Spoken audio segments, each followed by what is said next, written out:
Oke, kita akan belajar mengenai teks fabel.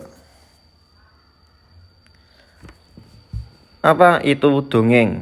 Nah, dongeng adalah sebuah cerita khayal. Artinya tidak benar-benar terjadi. Dongeng itu mengandung nasihat yang baik. Cerita dongeng binatang itu disebut dengan fabel. Ciri-ciri fabel. Yang pertama, tokoh utama dalam cerita itu diperankan oleh hewan.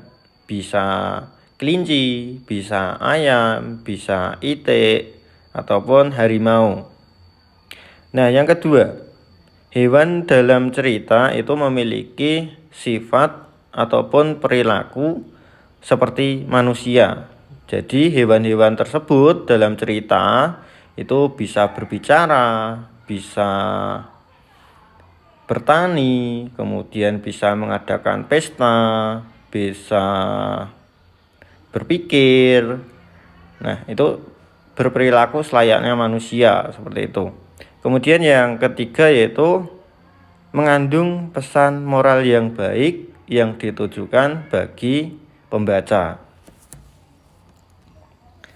Nah, di sini ada beberapa contoh judul dari cerita fabel. Yang pertama, ada kancil dan buaya, ada kelinci dan kura-kura, ada singa si raja hutan, kemudian rahasia kaki itik.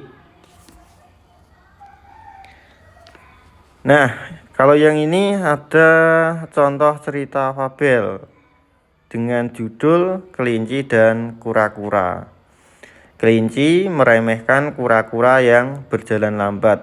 Mereka sedang berlomba lari. Kelinci terlalu percaya diri bahwa dirinya akan menang, sehingga ia tertidur menunggu kura-kura yang lambat. Sementara itu, kura-kura terus berjalan dengan semangat hingga akhirnya kura-kura menang.